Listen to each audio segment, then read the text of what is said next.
السلام علیکم پیارے بچوں، آج ہم سنیں گے حضرت یوسف علیہ السلام کی کہانی کا تیسرا حصہ، جس میں وزیر کی بیوی زلیخا اور حضرت یوسف علیہ السلام کا ذکر ہے۔ تو چلیے شروع کرتے ہیں۔ جیسے یوسف بڑے ہوئے تو وہ بہت خوبصورت ہو گئے۔ زلیخا نے ان کی خوبصورتی کو پسند کرا اور ان سے محبت کرنے لگی۔ وہ یوسف کی توجہ اپنی طرف کروانا چاہتی تھی، لیکن اس کی کوشش کوئی کام نہیں کر رہی تھی۔ یوسف نے اس کے ارد گرد ضرورت سے زیادہ وقت نہیں گزارا۔ وہ ایک دن بے چین ہو گئی جب اس کا شوہر گھر پر نہیں تھا۔ تب زلیخا نے یوسف کو پھنسانے کا فیصلہ کیا۔ جب وہ کچھ کام کرنے آیا تو اس نے جلد سے اپنے پیچھے دروازہ بند کر دیا۔ یوسف چونک گیا۔ اسے اپنے آقا کی بیوی کے ساتھ اکیلے کمرے میں بند کرنا درست نہیں لگا۔ فوراً یوسف نے اس سے کہا، میں اللہ کی پناہ چاہتا ہوں۔ میرے آقا نے میری دیکھ بھال کی ہے اور مجھے رہنے کے لیے آرام دہ جگہ دی ہے، پھر میں اس سے کیسے خیانت کروں؟ برے لوگ کبھی کامیاب نہیں ہوتے۔ یوسف تیزی سے دروازے کی طرف بھاگا اور جانے کی کوشش کی۔ زلیخا نہیں چاہتی تھی کہ یوسف وہاں سے چلا جائے، تو وہ اس کے پیچھے بھاگی۔ زلیخا اس کی قمیص پکڑ کر اسے کھینچنے لگی، اسے روکنے کی کوشش کرنے کی اچانک دروازہ کھلا۔ وزیر صاحب وہیں کھڑے تھے۔ وہ چونک گئے کہ یوسف ان کے کمرے میں کیا کر رہا تھا۔ زلیخا نے جلد سے یوسف پر الزام لگانے کی کوشش کی، جس نے تمہارے گھر والوں کے ساتھ ظلم کرنے کی کوشش کی، اس کے لیے کیا سزا ہے؟ اس نے اپنے شوہر سے پوچھا۔ اس سے پہلے کہ وہ جواب دیتا، اس نے کہا، یقیناً جیل ہے یا دردناک سزا۔ وہ نہیں جانتی تھی کہ اس کے شوہر کو اس کے اس شیطانی منصوبے کا علم ہو۔ یوسف جو کچھ ہوا اس پر ابھی تک حیران تھا۔ اس نے وزیر سے کہا کہ وہ بے قصور ہے اور اس نے کچھ غلط کام نہیں کیا۔ وزیر کو سمجھ نہیں آ رہا تھا کہ وہ کیا جانتا تھا کہ کیا کرنا ہے اور کس پر یقین کرنا ہے۔ خوش قسمتی سے وہاں کوئی تھا جو سنتا تھا کہ وہاں کیا ہو رہا تھا۔ اس نے وزیر سے کہا کہ یہ جاننے کا ایک طریقہ ہے کہ کون سچ بول رہا ہے اور کون جھوٹ بول رہا ہے، اسے صرف یوسف کی قمیص کو دیکھنا ہے۔ اگر اس کی قمیص سامنے سے پھٹی ہوئی تھی تو اس کا مطلب یہ ہوگا کہ زلیخا اسے دھکیلنے کی کوشش کر رہی تھی اور وہ جھوٹ بول رہا ہے، اور اگر اس کی قمیص پیچھے سے پھٹی ہوئی تھی تو اس کا مطلب یہ ہوگا کہ یوسف وہاں سے جانے کی کوشش کر رہا تھا اور اس نے اسے پیچھے کھینچنے کی کوشش کی، اس لیے وہ جھوٹ بول رہی ہے۔ وزیر نے اتفاق کیا کہ یہ جاننے کا بہترین طریقہ ہوگا کہ اس نے یوسف سے رابطہ کیا اور اس کی قمیص کو اچھی طرح سے دیکھا۔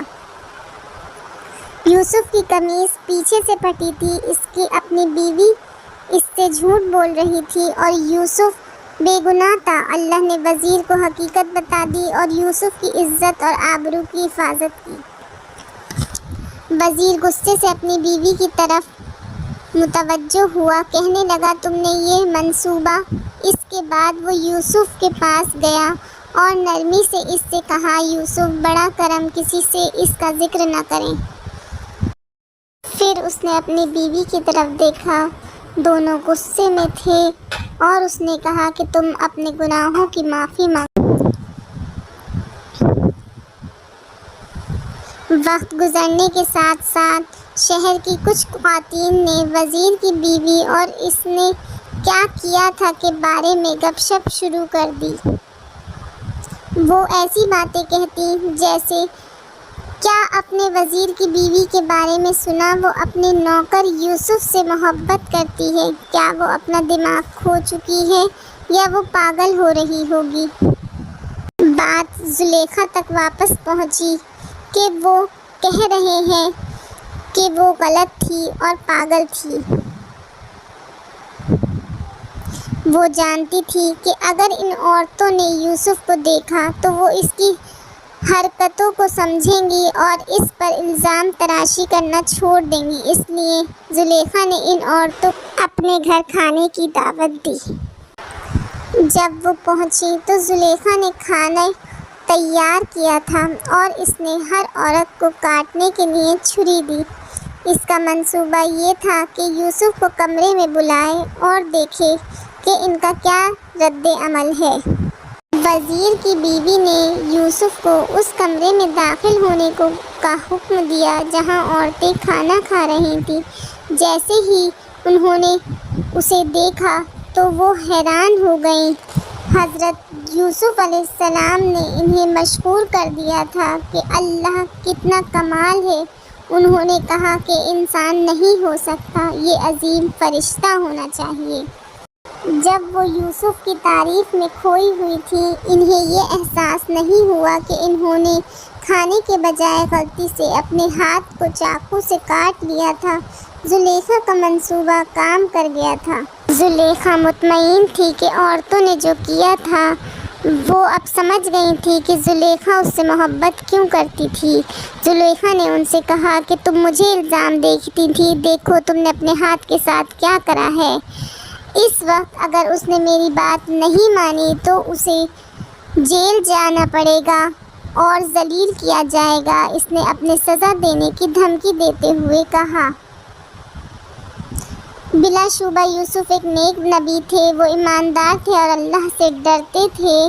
انہیں زلیخا یا کسی ایسے شخص کی بات نہیں ماننی تھی جو اللہ کے ناپسندیدہ کام کرنے کو کہے۔ ان کے پاس دو راستے تھے، یا تو وہ غلط کام کرنے پر مجبور ہو جائیں یا جیل چلے جائیں۔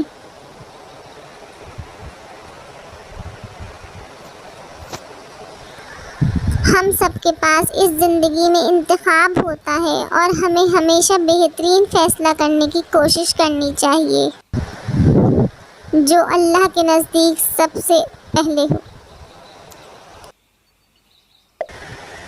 یوسف جانتے تھے کہ صرف اللہ ہی ان کی مدد کر سکتا ہے، اس لیے انہوں نے دعا کی کہ اللہ تعالیٰ اسے ان کی مرضی کے منصوبے سے دور رکھے۔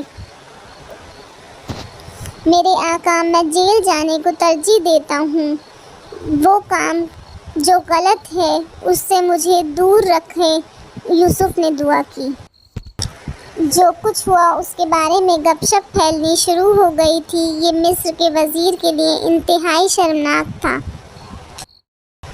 اسے جلد سے جلد اس کا خاتمہ کرنا پڑا۔ چنانچہ یوسف کو جیل جانے کا حکم دیا گیا اور ایسا ہوا کہ حضرت یوسف علیہ السلام کچھ بھی غلط نہ کرنے کے باوجود اگلے چند سال جیل میں گزرے۔ کبھی کبھار ہماری دعائیں اس طریقے سے قبول ہوتی ہیں جو ہمارے لیے بہترین ہوتا ہے، لیکن اس طریقے سے نہیں جو ہم سوچ رہے ہوتے ہیں۔ لیکن اللہ سب کچھ جاننے والا ہے اور بہترین کارساز ہے۔ I hope آپ کو میری ویڈیو پسند آئی ہو، so please like, share and subscribe. Thank you.